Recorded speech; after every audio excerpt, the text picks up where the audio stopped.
I, 35M, tried to sell my divorce couch on Marketplace and accidentally joined a cult that worships household furniture. Now my ex-wife thinks I've lost my mind and the whole neighborhood is involved. Hey Reddit. Throwaway for obvious reasons. Buckle up. This one started as the most boring Saturday imaginable and turned into the kind of week that makes you question every life choice since you first learned how to use Craigslist. I'm Alex. 35, software guy, recently divorced after a 7-year marriage that died the slow death of, we grew apart, and also you work too much. The apartment I kept is half empty now. The one thing I couldn't get rid of emotionally was this stupid oversized sectional couch my ex and I bought right after the wedding. It survived 2 moves, 3 dogs, we fostered, and countless fights where we sat on opposite ends pretending to watch Netflix. After the divorce finalized, it felt haunted. Time to sell. I posted it on Facebook Marketplace for $300, honest price, good condition, minor wine stain from the night we tried to rekindle. Within 2 hours, I got a message from Linda S. Hi dear, the couch is perfect for our living room energy work. Can we pick up today? We'll bring cash and cookies. Weird wording, but people on Marketplace are always a little off. I said yes. An hour later, a silver minivan pulls up with 2 perfectly normal-looking people in their late 50s, Linda and her husband, Gary, both wearing those pastel Patagonia vests that scream retired but still hike. They inspected the couch like it was a racehorse, nodding seriously, running hands over the fabric. Gary. Strong lumbar alignment. Excellent aura retention. I laughed. They didn't. Linda handed me $350 and a Tupperware of oatmeal chocolate chip cookies that smelled like heaven. As they loaded the couch, impressively fast for 2 boomers, Linda turned to me with this warm, slightly intense smile. You seem like you could use some realignment too, Alex. We have a small gathering tonight at the community center. Nothing formal, just folks sharing furniture stories and good energy. Come by, bring your favorite chair if you want. I should have said no. But I had nothing else going on except reheating leftovers and doom scrolling, and those cookies were incredible. I said maybe. At 7 p.m., curiosity won. The community center was actually a nicely renovated old church hall on the edge of our suburban neighborhood. String lights, folding chairs in a circle, a long table with more baked goods and herbal tea. About 25 people, mostly 40-70, friendly, normal-looking. A few younger folks, too. I brought a cheap folding chair from my garage because I felt awkward showing up empty-handed. The first 20 minutes were nice. People shared stories about how their grandmother's dining table helped them through grief, or how replacing their bed changed their marriage. It felt like an odd support group crossed with Antiques Roadshow. Then Linda stood up holding my old sectional like it was the Holy Grail. They'd put it on a low stage area. Friends, this piece arrived today. Strong marriage energy, but also pain. Alex here carried it through transition. I feel potential. Everyone clapped. Someone handed me another cookie. Then Gary dimmed the lights and they started this chant. Not in Latin or anything creepy, just repetitive positive affirmations mixed with furniture terms. Support the frame, release the cushions, let the legs carry you forward. I was trying not to laugh when Linda asked me to come up and share my truth with the couch. I played along, said something generic about starting over. The group loved it. They hugged me. They gave me a little wooden keychain shaped like a tiny chair.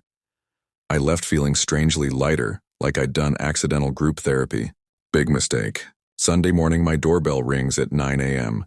Linda and 2 other ladies are there with a potted plant, for the space the couch left behind. They insisted on coming in to bless the room. I was hungover on cookies and bad decisions, so I let them. They rearranged my living room slightly, lit some sage, and left another Tupperware. Monday I get a text from an unknown number in a group chat called The Foundation. Alex is welcome. Photos of my couch now in the center of their hall with crystals on it. People posting about dreams they had involving sectional sofas. Gary sent a voice note. The piece chose you first, brother. It's not random. I laughed it off and muted the chat. Tuesday, my ex-wife Sarah texts me out of nowhere. We're on okay terms, but not chatty. Why is your couch on some weird neighborhood Facebook group with 400 members talking about energy transference? People are tagging you. I check. Sure enough, someone posted photos and my name came up. The comments are wild, but mostly wholesome crazy. This is the kind of vessel we need. Alex's transition story moved me to tears. I decide to go back to the Wednesday gathering to politely ask them to stop using my name. Big mistake number 2. That night they had a couch activation ceremony. They made me sit on it while everyone placed hands on the cushions and visualized my future happiness. It was 70% awkward, 30% weirdly moving because these people genuinely seemed to care. Then Linda dropped the bomb. We've been waiting for someone like you. The foundation isn't just about furniture, it's about rebuilding foundations in life. And your couch. It's the key piece. We'd like you to be a guide. I said I had work. They nodded understandingly but handed me a binder. Inside, printed testimonials, a schedule of future events, and a suggested daily alignment practice, involving sitting quietly on any chair for 11 minutes while thinking positive thoughts about support systems. I took the binder home because social pressure is real. Thursday things escalated. A neighbor I barely know knocked on my door. Turns out she's in the group too. Linda said, "You're one of us now. My husband and I are struggling. Could you come bless our love seat?" I tried to explain I'm not actually part of anything. She looked heartbroken. I felt like an asshole and went over for 10 minutes. Her husband cried. Their marriage improved dramatically according to her Friday text. By Friday, the neighborhood Facebook group, the normal one, is buzzing. Someone posted, "Has anyone else noticed the sudden wave of people rearranging furniture and looking happier? What is happening on Maple Street?" I tried to bow out gracefully via text to Linda. Her response, "The couch has already bonded with you, Alex. Leaving now would create imbalance, but we respect free will. Come one more time and we'll discuss closure." Saturday. I went for closure. The hall was packed, almost 80 people. My couch had been reupholstered in a nice neutral fabric with subtle embroidered symbols that looked suspiciously like tiny supportive beams. They presented it to me as a gift back, now cleansed and upgraded. There were cookies again. Speeches. A very nice older man told me how sitting on my old couch during their meeting helped him finally forgive his son. I was genuinely touched. And then they asked me to lead the next gathering. That's when I realized I was in too deep. These weren't villains. They were lonely, kind, slightly unhinged people who found meaning in the stupidest possible metaphor. But I also saw how fast it was spreading.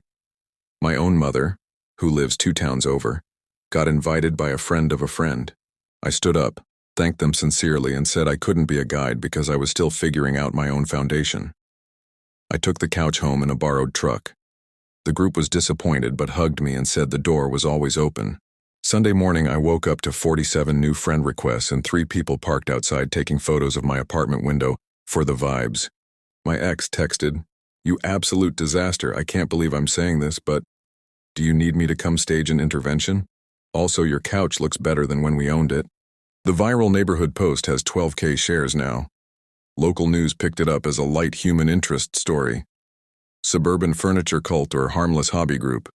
I'm currently sitting on the damn couch eating the last of the cookies, wondering how I explain to my boss why 3 coworkers asked me for alignment advice this week. So Reddit? Ada for selling the couch?